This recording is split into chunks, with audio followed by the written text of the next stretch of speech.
ఒక్క ఛాన్స్ అండి, ఒకే ఒక్క ఛాన్స్. సో అది బ్రో, నేను కూడా రవితేజ గారి లాగే ఒకే ఒక్క ఛాన్స్ అనుకుంటూ మూవీ సెట్స్ లోకి అయితే వచ్చేసాను.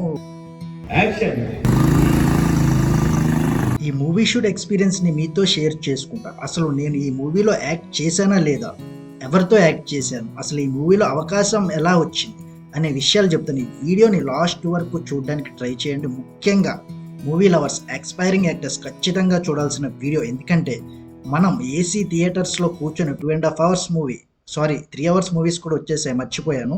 సో ఇలా మూవీని చూస్తూ చిల్ అవుతూ రివ్యూస్ కూడా ఇస్తుంటాం కదా. అయితే movie making and participation of the movie అయితే మనం మూవీ చూసినంత జాలీగా ఉండదని నాకు ఈ సెట్స్లోకి వచ్చేంత వరకు అర్థం కాలేదు భయ్య.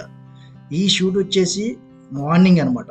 లొకేషన్లో 6 కల్లా ఉండాలన్నారు. నేను నా మొబైల్లో 3కి, అంటే ఎర్లీ మార్నింగ్ 3కి, 3:30కి, 4కి అలారం పెట్టుకున్నా. ఫైనల్గా లేచింది మాత్రం లాస్ట్కి. అది అందరం చేసే పనే కదా. అలా నేను రెడీ అయ్యి హీరో ఇంటి దగ్గరికి వెళ్ళాను. యాక్చువల్లీ ఈయనే నన్ను తీసుకెళ్లారు, ఈయనే ఈ మూవీలో అవకాశం ఇచ్చారు. ఈయన దయ వల్ల నేను నా లైఫ్లో అనుకున్న ఒక బిగ్గెస్ట్ డ్రీమ్ని అచీవ్ అవ్వగలిగిన రోజు అనమాట ఇది. సో అయితే మొత్తానికి ఫైనల్గా సెట్స్కి రీచ్ అయ్యాం. అక్కడ అంతా కొత్తగా అనిపించింది. మనకి ఫస్ట్ టైం కదా, భోజనాలు పెడుతున్నారు, ఏంటబ్బా ఎవరిదైనా ఫంక్షన్ అవుతుందేమో అనుకున్నా. కానీ అది ప్రొడక్షన్ వాళ్ళ అరేంజ్ చేసిన బ్రేక్ఫాస్ట్ అంట.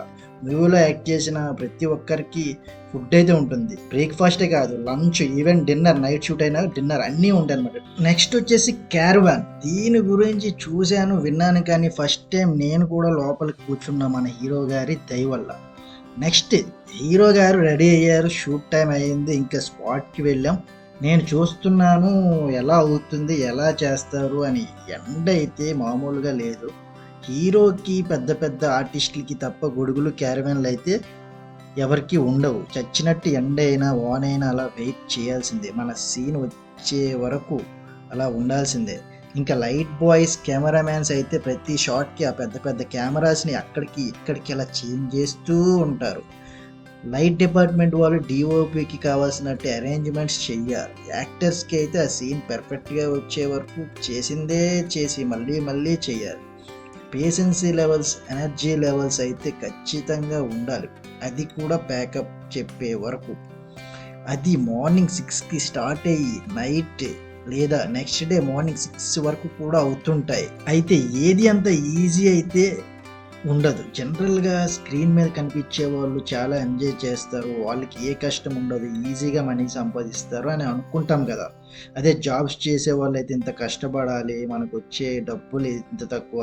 ఆ హీరోలను చూడండి, వాళ్ళు ఏం చేయరు అయినా సరే ఇంత డబ్బులు ఇస్తారు అని అనుకుంటాం కదా.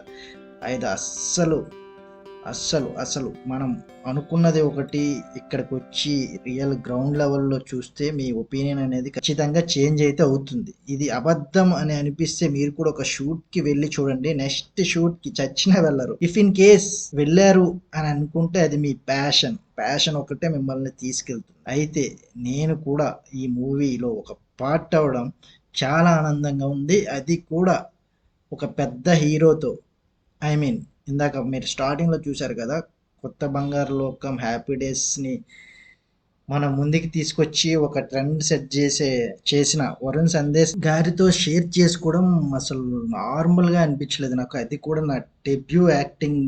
ఇంత పెద్ద హీరోతో షేర్ చేసుకోవడం అనేది అది మామూలు విషయం కాదండి. సో అది గైస్ ఈ వీడియోలో నేను మీకు చెప్పాలనుకున్నది.